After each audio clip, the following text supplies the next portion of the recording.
जय श्री राम प्यारे भक्तों, आज हम आपको नाम जप करने का एक ऐसा तरीका बताएंगे जिसको कोई परम भाग्यशाली मनुष्य ही कर पाता है, परंतु जिसने कर लिया उसे भगवान के साक्षात दर्शन हो सकते हैं नहीं होंगे। क्यों ऐसा मैंने बोला? सबसे पहले मैं आपको यही बता देती हूँ, ये तरीका ध्रुव भक्त ने अपनाया था, यानी इस तरीके से ध्रुव भक्त ने नाम जप किया था और उसके नाम जप से प्रसन्न होकर भगवान को तत्क्षण उसे साक्षात दर्शन देने पड़े थे। ध्रुव भक्त ने 5 साल की उम्र में ही भगवान को प्राप्त कर लिया था, भगवान के दर्शन कर लिए थे। अब मैं ध्रुव भक्त की ज्यादा नहीं बताऊंगी कथा, आपको बहुत लंबी वीडियो हो जाएगी। ध्रुव भक्त ने जब वन में चले गए थे वो भगवान प्राप्ति के लिए, तो सबसे पहले उन्होंने भोजन किया 1 महीने तक, फिर उन्होंने भोजन को छोड़ दिया, फिर 1 महीना उन्होंने फल ग्रहण किए, फिर फल भी छोड़ दिए, फिर उन्होंने पत्ते खाकर जिंदा रहे वो, फिर उन्होंने पत्ते भी खाना छोड़ दिए, फिर उन्होंने पानी और हवा के ऊपर हवा से ही जिंदा रहे वो, लेकिन उसके बाद भी भगवान के दर्शन उन्हें नहीं हुए। तो नारद जी ने उन्हें ये तरीका बताया कि बेटा तुम क्या कर रहे हो, ऐसे भगवान दर्शन नहीं देंगे, तुम अपनी प्राण शक्ति को रोक दो और प्राण शक्ति को रोक कर नाम जप करो तो भगवान को आना ही पड़ेगा। तो प्यारे भक्तों, भक्त ध्रुव ने प्राणों को रोककर और एक टांग पर खड़े होकर ओम वासुदेवाय नमः का जाप किया। जैसे ही प्राण शक्ति को ध्रुव जी ने रोका, उसी क्षण भगवान का सिंहासन हिलने लगा और सभी देवता घबरा गए। तो तुरंत भगवान को उसे दर्शन देने पड़े और भगवान ने उसे संसार में सबसे ऊंचा लोक दिया, ध्रुव लोक का उसे राजा बनाया।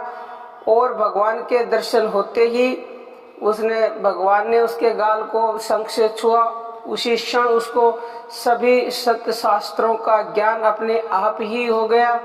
तो प्यारे भक्तों, इन प्राणों में, ये प्राण ही है सब कुछ। जब इन प्राणों को रोककर आप नाम जप करोगे तो मजबूर होकर भगवान को आना ही पड़ेगा। लेकिन प्यारे भक्तों, हर कोई कर नहीं पाता, बहुत ज्यादा अभ्यास के बाद ही इतनी देर प्राण रोक सकते हो आप। रोकने वाले 1-1, 2-2 घंटा भी रोक लेते हैं, वो कोई बिरला ही होता है। आधा घंटा तो भतेरे रोकने वाले मिल जाएंगे, लेकिन होगा ये अभ्यास के बाद। आपको करना क्या है मैं वो बता देती हूँ। शुरुआत में आपकी श्वास की रुकने की अगर प्रैक्टिस नहीं है तो हो सकता है आप 10 सेकंड ही रोक पाए। धीरे धीरे प्रतिदिन उसको बढ़ाएं। जैसे 10 सेकंड आपने रोका तो 10 सेकंड रोके अंदर ही भगवान के नाम का जप करना है, जिसी भगवान को आप मानते हैं मन के द्वारा। सांस रुकी हुई हो, भगवान के नाम का जप हो। अब आपकी श्वासों की प्रतिदिन क्षमता बढ़ती जाएगी रुकने की।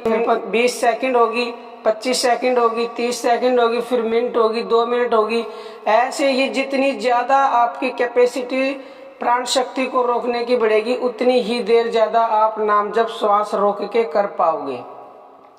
एक बात और मैं बता देती हूँ, कई लोग कमेंट करते हैं कि हम श्वास रोकने से मर जाएंगे।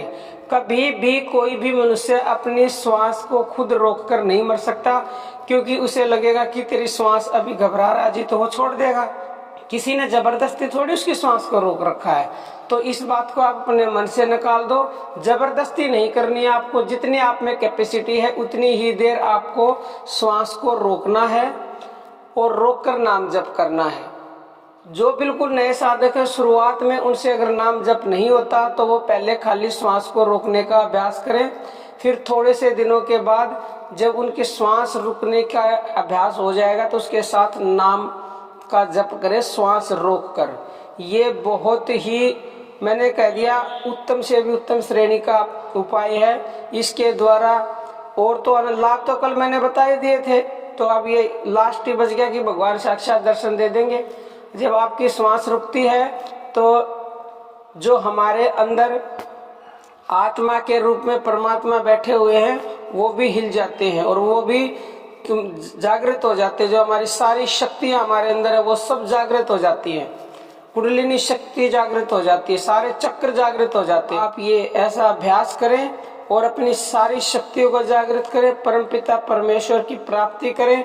और अगर आप ज्यादा देर और करोगे तो भगवान साक्षात आपको दर्शन देंगे, निसंदेह प्रेमी। बाकी प्यारे भक्तों, अर्जी हमारी और मर्जी आपकी है। अब हम अपनी वाणी को विराम देते हैं। जय श्री राम प्यारे भक्तों।